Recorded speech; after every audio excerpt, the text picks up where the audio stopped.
Tak seorang pun berani bergerak sedikit pun ketika Cabela melintas. Tidak ada tangan yang terangkat, tidak ada otot yang menegang. Semua itu terjadi karena kemarahan mereka tertuju pada Camilla. Bisik-bisik sudah lama beredar di lorong-lorong kerajaan, jauh sebelum dunia luar mendengar satu kata pun.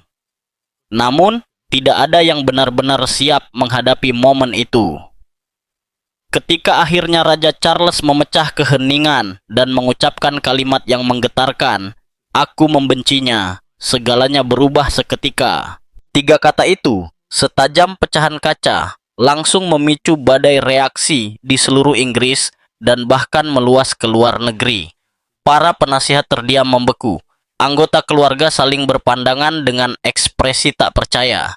Sementara publik dibuat kebingungan, berusaha memahami siapa yang ia maksud dan mengapa pengakuan itu muncul sekarang. Kisah apa yang selama puluhan tahun tersembunyi di balik tirai rahasia kerajaan, hingga mendorong sang raja mengungkapkan kebenaran yang begitu mengejutkan. Suara itu memecah kesunyian. Kata-kata tersebut melayang di udara dengan bobot yang tak terduga, cukup berat untuk membuat siapapun yang mendengarnya menahan napas. Di sebuah ruangan di mana pengendalian diri selalu menjadi aturan tak tertulis, di mana setiap gerak-gerik raja dijaga dan diperhitungkan, suara Raja Charles Dry yang bergetar menembus keheningan. Ini bukan nada halus dan terlatih yang biasa terdengar dalam pidato resmi atau upacara kenegaraan. Ini adalah sesuatu yang mentah, retakan jujur pada perisai seorang pria yang sepanjang hidupnya dilatih untuk diam, bukan untuk terbuka. Dari momen yang rapuh itu lahirlah sebuah kalimat yang gaungnya melampaui dinding istana. Ia mengakui bahwa dirinya pernah membencinya. Pengakuan itu tidak disampaikan dengan kemegahan atau drama khas pidato publik. Ia keluar perlahan, hampir enggan, seperti kebenaran yang lolos dari kendali yang dibangun selama bertahun-tahun. Namun begitu terucap, tak ada jalan untuk menariknya kembali. Dampaknya menetap, memaksa pikiran semua orang bergulat dengan satu pertanyaan besar. Mengapa seorang raja memilih membuka emosi pribadi yang begitu gelap setelah puluhan tahun menjaga sikap dan ketenangan? Mengapa sekarang, setelah seumur hidup menyembunyikan perasaan di balik kewajiban dan tradisi kerajaan? Sepanjang hidupnya, Charles kerap terjebak antara sosok yang diharapkan darinya dan jati diri yang sebenarnya. Sejak masa muda hingga dewasa, setiap langkahnya seolah diatur oleh tuntutan yang tak sepenuhnya ia miliki. Hubungannya yang panjang dan rumit dengan Camilla terus membayanginya dalam perjalanan sebagai anggota monarki, bertahan melewati perpisahan, penilaian publik, dan bisikan kritik. Ikatan itu menjadi salah satu hubungan yang paling banyak dibedah dan diperdebatkan dalam sejarah modern kerajaan. Ia terseret ke dalam narasi yang tak pernah ia minta, di mana pilihan pribadinya ditafsirkan dan dihakimi oleh jutaan mata. Lambat laun, pengawasan tanpa henti itu membentuk sangkar tak kasat mata di sekelilingnya. Setiap senyum, gerakan, bahkan tatapan mata berubah menjadi bahan analisis. Setiap keraguan kecil bisa memicu rumor baru. Dunia pribadi yang ia dambakan semakin menyempit hingga nyaris lenyap. Yang tersisa hanyalah kehidupan di bawah sorotan yang sama, sorotan yang dulu memaksanya menekan emosi dan melindungi hubungan yang terlalu rapuh untuk bertahan di bawah cahaya publik. Maka ketika ia berkata, "Aku membencinya," kata-kata itu tidak semata-mata menunjuk pada satu sosok. Kata-kata itu mencerminkan seluruh hidup yang dibentuk oleh campur tangan tanpa henti. Itu bukan kebencian yang lahir dari amarah sesaat, melainkan akumulasi tekanan bertahun-tahun yang tersembunyi di balik ketenangan. Tekanan yang mengubah kerinduan pribadi menjadi kepahitan yang diam-diam tumbuh. Ia membenci kehadiran tak terlihat yang terus mengikutinya, kehadiran yang merampas kebebasan memilih dan menyingkap bagian-bagian hidup yang seharusnya tetap tersembunyi. Kepahitan itu memiliki wujud, bayangan, dan sejarah. Dan meski ia tak menyebutkannya secara langsung saat itu, pengaruhnya telah menandai hampir setiap bab dalam hidupnya. Namun, bahkan setelah kata-kata itu terucap, lapisan terdalam dari pengakuannya baru mulai terungkap. Saat hatinya akhirnya benar-benar runtuh, Pengakuan yang sebelumnya ia ucapkan dengan lirih tidak menghilang begitu saja. Ia menggantung di benaknya seperti bayangan yang enggan memudar. Siapapun yang mendengarkan dengan saksama dapat merasakan bahwa kata-kata itu berasal dari tempat yang jauh lebih dalam daripada sekadar kemarahan sementara. Itu lahir dari luka lama yang tercipta jauh sebelum dunia menyadari penderitaannya. Dan ketika suaranya kembali tenggelam dalam keheningan, bagian berikutnya dari kebenarannya mulai terbentuk. Mengungkap bukan hanya rasa kesal, tetapi juga kesedihan mendalam yang telah lama ia simpan dalam diam. Bagi Charles, patah hati tidak datang dalam satu momen dramatis yang tiba-tiba. Rasa itu terkumpul perlahan, sedikit demi sedikit, hingga bebannya tak lagi bisa disembunyikan. Semuanya bermula ketika ia menyadari bahwa kehidupan pribadinya bukan lagi miliknya sendiri. Setiap keputusan, setiap bisikan perasaan, setiap tanda kasih sayang atau ketiadaannya berubah menjadi bahan perdebatan publik. Banyak orang membicarakannya seolah ia hanyalah tokoh dalam sebuah cerita, bukan seorang pria yang berjuang memahami perasaannya sendiri, bahkan tanpa ruang untuk benar-benar merasakannya. Dunia kerap melihat posisinya sebagai sebuah keistimewaan, namun jarang yang menyadari pengorbanan besar di baliknya. Salah satu pengorbanan paling menyakitkan adalah kenyataan bahwa hal-hal paling pribadi pun bisa dipelintir menjadi tontonan. Charles selalu dikenal sebagai pria yang mencintai dalam diam, yang menjunjung kesetiaan dan hubungan jangka panjang.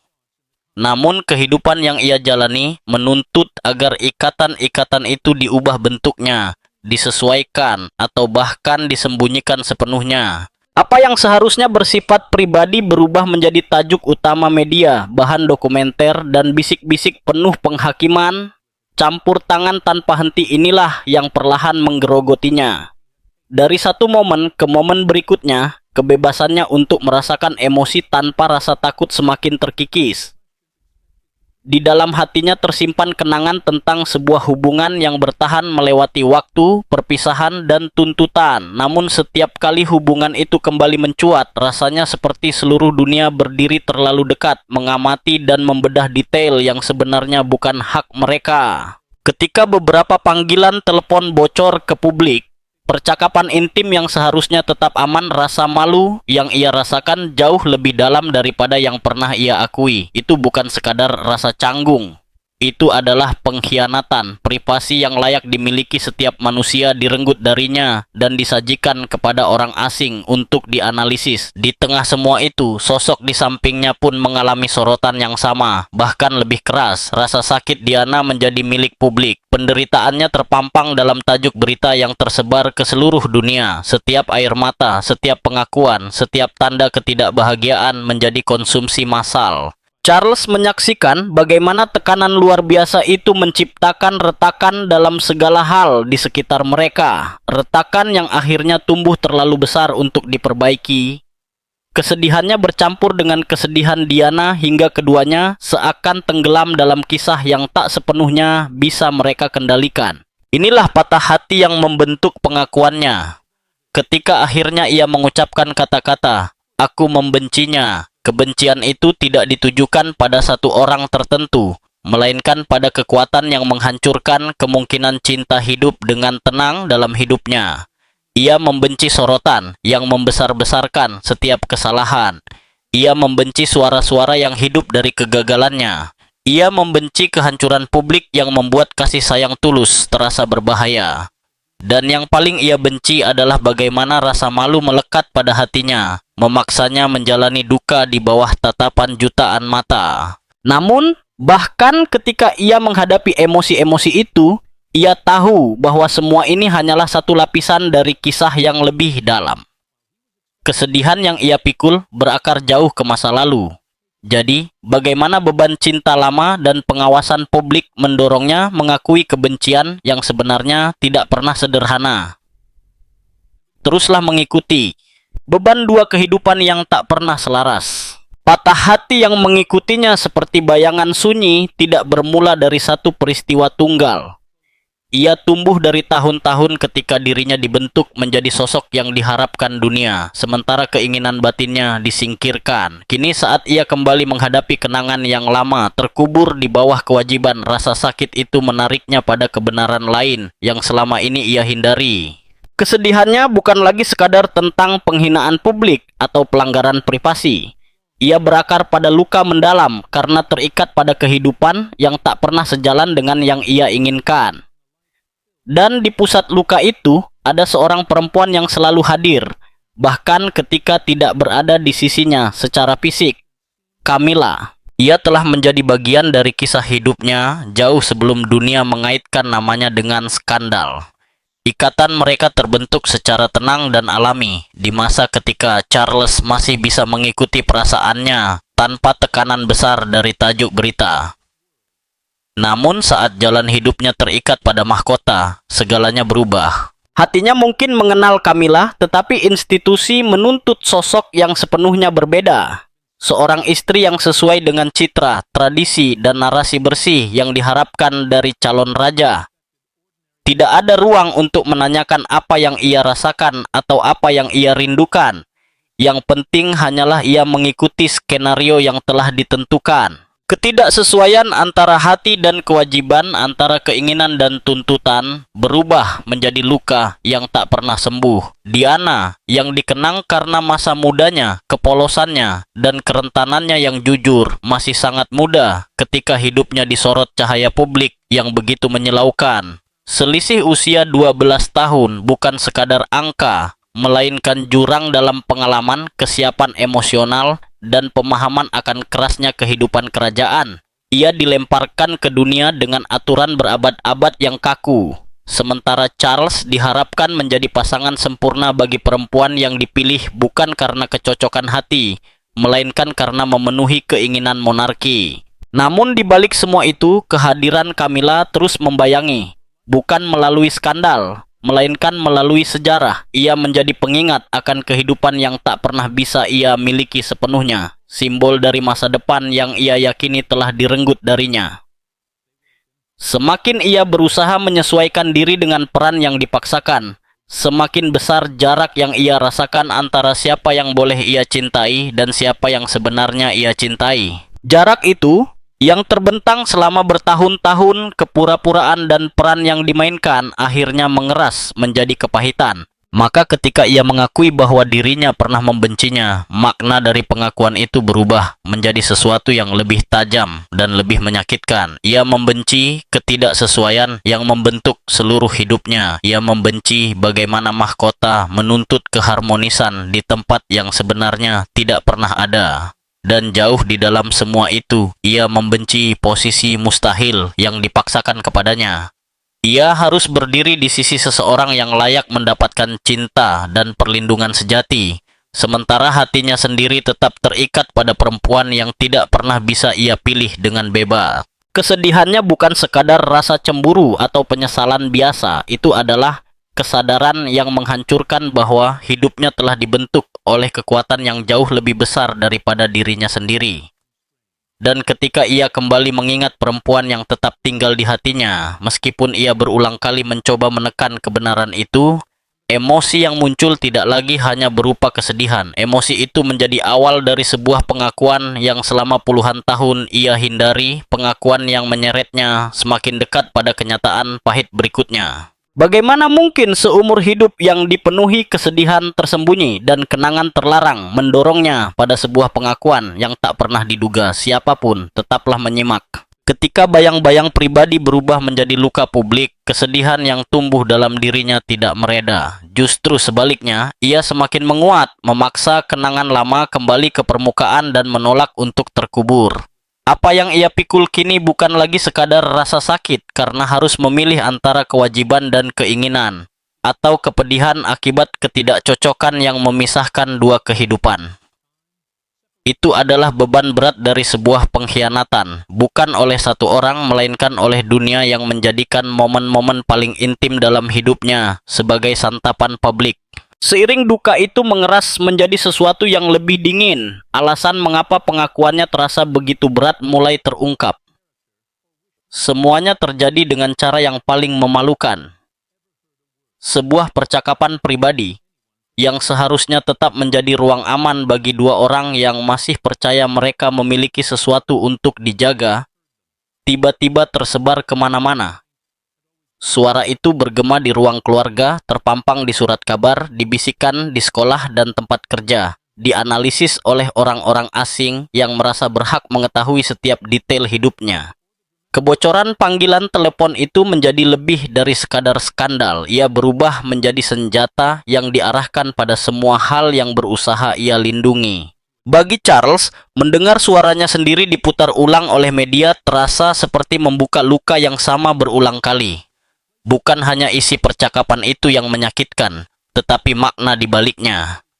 Itu menandai hilangnya kendali sepenuhnya atas narasi hidupnya sendiri. Tidak ada ruang untuk nuansa, tidak ada kesempatan untuk pemahaman.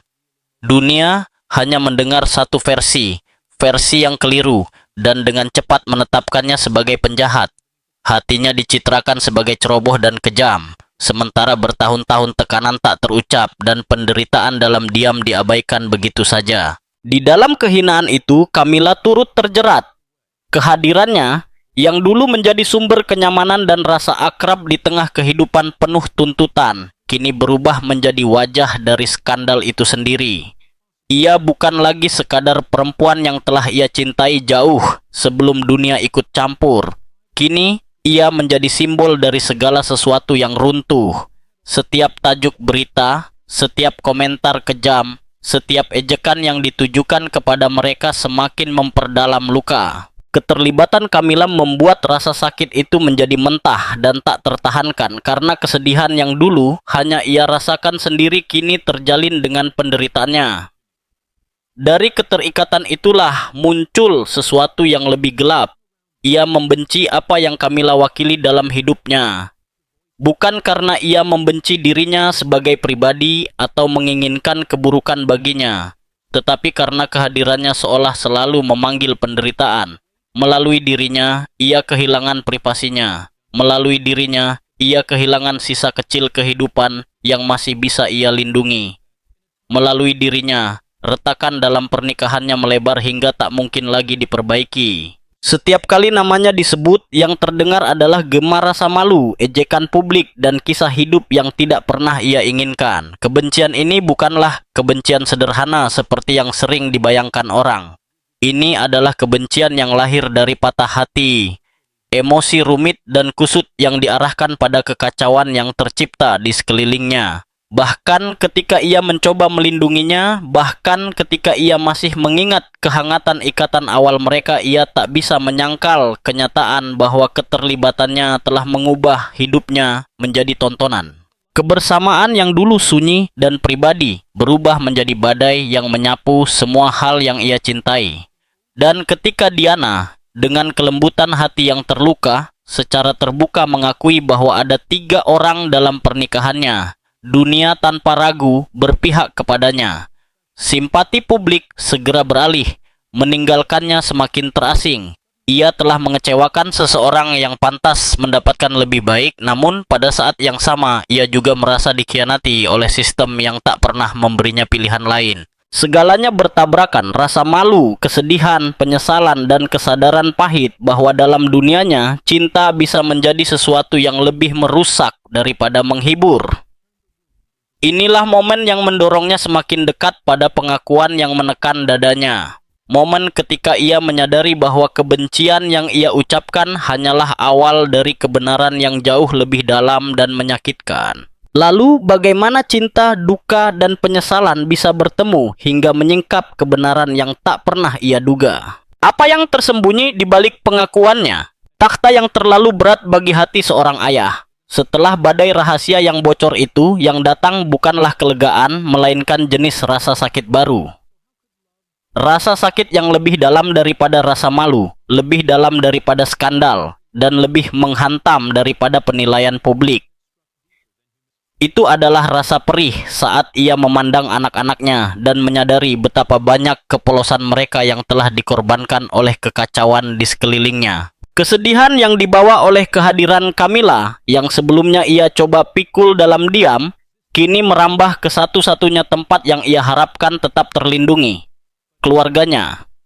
Dunia sering membayangkan anak-anak kerajaan tumbuh di istana megah, terlindung dari masalah yang menimpa keluarga biasa.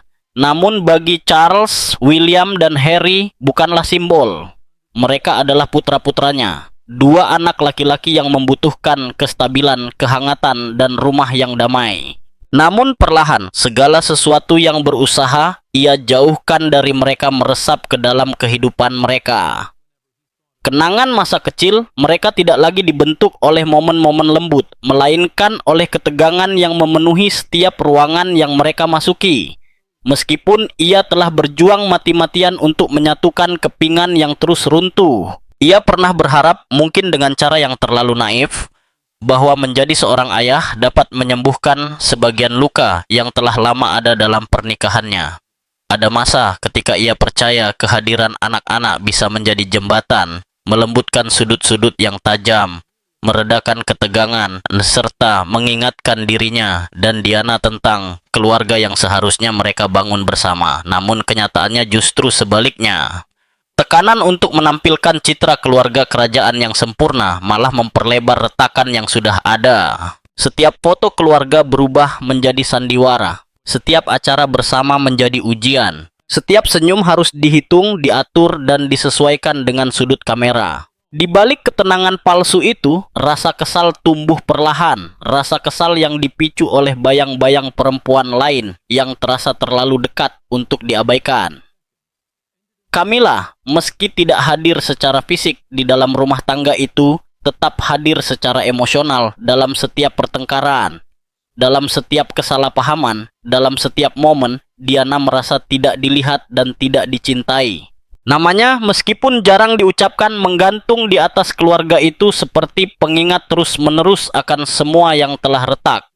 Dan Charles, yang tak mampu menghapus masa lalu atau mengubah tuntutan yang dibebankan padanya, perlahan tercekik oleh rasa bersalah. Ia melihat betapa dalamnya cinta Diana kepada putra-putra mereka, betapa gigih ia melindungi mereka, dan betapa besar usahanya untuk memberi hal-hal yang tidak bisa diberikan oleh mahkota. Kehidupan yang normal, kasih sayang yang tulus, dan kehangatan emosional. Pengabdian Diana justru membuat kegagalannya sendiri terasa semakin menyakitkan. Hal itu mengingatkannya bahwa kehidupan yang bisa ia tawarkan akan selalu ternodai oleh sejarah yang tak pernah benar-benar bisa ia tinggalkan. Di tengah malam yang sunyi, saat lorong-lorong istana kosong dan dunia terlelap, ia bergulat dengan kebenaran pahit. Kehadiran Camilla bukan hanya mengguncang pernikahannya, tetapi juga merampas kesempatan untuk memberi anak-anaknya rumah yang damai, rumah yang ia yakini pantas mereka miliki. Ia membenci emosi rumit yang muncul setiap kali memikirkan Camilla. Ia membenci bagaimana masa lalunya terjalin erat dengan masa kini. Dan yang paling ia benci adalah kenyataan bahwa kehidupan yang ia pilih, atau mungkin kehidupan yang dipilihkan untuknya, telah menyeret anak-anaknya ke tengah kisah yang terlalu berat bagi pundak mereka yang masih belia. Kebencian ini tidak pernah sederhana. Ia tidak diarahkan semata-mata pada dirinya sebagai pribadi, melainkan pada makna dari keterlibatannya. Ketidakmungkinan membangun sesuatu yang utuh di dunia yang sudah lebih dulu retak. Ketidakmungkinan memiliki kehidupan keluarga yang tenang ketika setiap pilihan, setiap hubungan, setiap kesalahan diperbesar dan disaksikan oleh dunia. Namun bahkan ketika rasa sakit ini menggerogotinya, ia menyadari masih ada lapisan yang lebih dalam untuk diungkap. Luka-luka lama yang berakar pada masa jauh sebelum putra-putranya lahir. Kenangan-kenangan itu pun memanggilnya kembali, menuntut untuk dihadapi. Kini, ketika luka lama kembali terbuka dan ingatan berbisik pelan, rahasia apa dari masa lalu yang akan memaksa sang raja menatap dirinya sendiri? Tetap ikuti bayang-bayang masa lalu yang menghantui. Sebelum Camilla menjadi seorang duchess, jauh sebelum upacara megah dan penampilan resmi kerajaan, sudah ada peta kusut berisi cinta lama, janji yang patah, dan kenangan yang menolak untuk pudar. Sang raja, yang dulu dipenuhi harapan akan kehidupan cinta yang tulus, mendapati dirinya berhadapan dengan masa lalu yang melekat erat, menebarkan bayangan di setiap kebahagiaan masa kini. Kehidupan awal Camilla berkembang di dunia, di mana pesona dan perhitungan berjalan beriringan. Ia menikah dengan Andrew Parker Bowles pada 4 Juli 1973. Dari pernikahan itu lahir dua anak, Tom yang lahir pada 18 Desember 1974 dan Laura pada tahun 1978. Pernikahan tersebut, meski tampak terhormat dari luar, tak mampu menahan gelombang keinginan pribadinya yang terus bergolak hingga akhirnya berakhir dengan perceraian pada 1945. Tanggal dan nama itu bukan sekadar catatan sejarah. Semuanya adalah penanda dari masa lalu yang enggan melepaskan diri, pengingat akan cinta yang hilang, kepercayaan yang runtuh, dan kehidupan yang selamanya terikat oleh pilihan-pilihan tersebut. Bagi sang raja, rasa sakit itu bukan sekadar soal kecemburuan atau persaingan. Ia adalah kesedihan mendalam yang lahir dari kerasnya kenyataan bahwa sejarah terus bertahan. Setiap senyum Camilla, setiap gestur sopan yang ia tunjukkan, menggemakan kenangan masa lalu yang tak pernah benar-benar terkubur. Kepahitan yang ia simpan diarahkan pada kehadiran yang terus bertahan itu. Sebuah kehidupan yang seolah mengejek setiap usahanya untuk memulai kembali. Saat ia mendambakan awal yang baru, yang ia temukan justru pengingat bahwa ada bab-bab yang tak pernah bisa ditutup. Ia membenci Camilla bukan hanya karena apa yang terjadi di masa kini, tetapi karena keberadaannya membuat dunia di sekelilingnya terasa semakin berat. Hidupnya yang terjalin dengan cinta lama dan gairah yang belum terselesaikan, mengubah kebahagiaan menjadi siksaan sunyi. Setiap pertemuan, setiap acara keluarga, setiap momen singkat di depan publik ternodai oleh beban sejarah yang ia bawa. Di matanya, Camilla menjadi bukti hidup dari janji yang gagal dan kesedihan yang tak terhindarkan. Pengaruhnya halus namun terus-menerus, mewarnai bahkan sudut-sudut paling terang dalam hidupnya dengan duka dan kekecewaan. Dalam kesendirian, ia mencurahkan isi hatinya, bukan sekadar keluhan, tetapi perenungan yang syarat kesedihan, surat-surat pengakuan lirih kepada sahabat terpercaya, dan curahan hati di larut malam menjadi saksi seorang pria yang bergulat dengan masa lalu yang tak bisa ia ubah atau hindari. Ia meratapi apa yang mungkin terjadi, apa yang seharusnya terjadi, dan apa yang, meskipun segala usaha telah dilakukan, takkan pernah terwujud. Ini bukan sekadar kepahitan, ini adalah patah hati yang dibentuk oleh keadaan, diperberat oleh kesadaran bahwa sejarah tidak tunduk pada keinginan. Masa lalu Camilla, pilihan-pilihannya, dan kehidupan yang ia bawa bersamanya adalah sesuatu yang tak terelakkan. Dan di tengah semua itu, sang raja harus menavigasi keseimbangan rapuh antara kewajiban, cinta, dan bayang-bayang masa lalu yang terus menghantui tanpa henti. Menurut Anda, mana yang lebih dalam membekas? Patah hatinya, bayangan dirinya, atau masa lalu tersembunyi yang membentuk setiap kesalahan di mata publik? Tetap bersama kami. Beban mahkota dan pengakuan di dalamnya. Ketika seorang pria menjadi raja, kemarahan yang ia pendam seringkali disalahartikan sebagai kewajiban atau dalam momen langka sebagai pengakuan. Bagi Charles, hari itu tiba pada 8 September 2022, ketika wafatnya Ratu Elizabeth II mengakhiri sebuah era dan menempatkan mahkota langsung di atas kepalanya. Bersamaan dengan itu, Camilla naik menjadi permaisuri, sebuah kenyataan yang telah dipersiapkan selama puluhan tahun. Pertunangan mereka yang diumumkan jauh hari sebelumnya dan pernikahan pada tahun 2005 kini berdiri di bawah sorotan publik yang tak kenal ampun. Namun tak ada upacara atau penghargaan publik yang mampu menyembuhkan luka-luka pribadi yang ia bawa.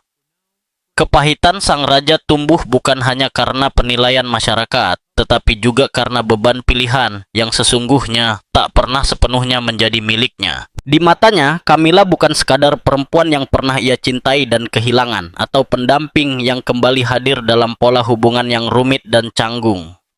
Ia adalah simbol masa lalu yang menolak untuk memudar, pengingat jalan-jalan yang ditempuh dan kesempatan yang tak pernah ia miliki, kekuatan yang memaksanya berkompromi hingga mengikis jiwanya sendiri. Setiap kali ia berhadapan dengan kehadirannya, setiap pengakuan atas perannya, ia dipaksa menatap bagian dirinya yang telah lama ia coba lindungi dan gagal. Dalam ruang-ruang pribadi, ia mencurahkan isi hatinya kepada sahabat dan orang-orang terpercaya. Kata-katanya bukan tuduhan, melainkan pengakuan akan kelelahan, patah hati, dan rasa perih yang tak pernah reda karena menjalani kehidupan yang telah dituliskan oleh keadaan dan ekspektasi jauh sebelum ia sempat memilihnya sendiri. Dalam setiap pengakuan itu, ia menelusuri akar dari rasa pahit yang ia simpan kembali ke momen-momen yang sebenarnya tidak pernah sepenuhnya menjadi miliknya. Lingkaran pengawasan publik yang tak berujung, penilaian yang diwariskan oleh sejarah, serta campur tangan tanpa henti dari kehidupan yang terikat erat dengan Camilla membuat dunia di sekelilingnya terasa semakin sempit dan suram. Kebencian yang ia akui dengan suara pelan itu bukanlah sesuatu yang muncul tanpa alasan. Ia adalah reaksi yang mengendap, lahir dari kenyataan yang tidak pernah ia minta, tetapi juga tidak pernah bisa ia hindari. Bagi Charles, Camilla bukan sekadar cinta masa lalu atau kesalahan yang pernah terjadi. Ia adalah perwujudan dari sejarah yang terus bertahan. Sebuah pengingat bahwa menjalani hidup sepenuhnya dengan kehendaknya sendiri adalah sesuatu yang mustahil.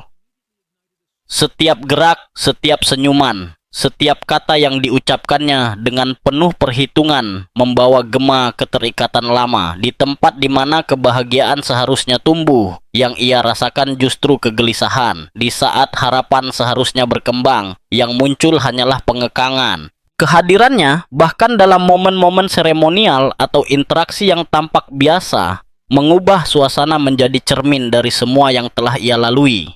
Segala hal yang terpaksa ia terima dan kompromi yang akhirnya lebih membentuk hidupnya dibandingkan keinginannya sendiri. Dalam tekanan emosi yang intens ini, sang raja akhirnya berhadapan dengan kebenaran terakhir di balik kepahitan yang telah membayanginya selama puluhan tahun. Camilla adalah banyak hal sekaligus sih. Seorang pribadi, sebuah masa lalu, dan sebuah peran yang menuntut keseimbangan yang nyaris mustahil. Ia menjadi simbol dari semua kekuatan yang membentuk rasa kesalnya. Dengan menyebut namanya, Charles membuka lapisan rumit antara cinta, kewajiban, dan kehilangan. Di dalam hatinya, tanpa dramatisasi atau hiasan kata, ia mengakui kedalaman perasaannya. Aku membencinya. Dan di balik kalimat sederhana itu tersimpan beban seumur hidup. Kesedihan, patah hati, serta ketegangan tanpa akhir antara apa yang ia pilih dan apa yang harus ia jalani.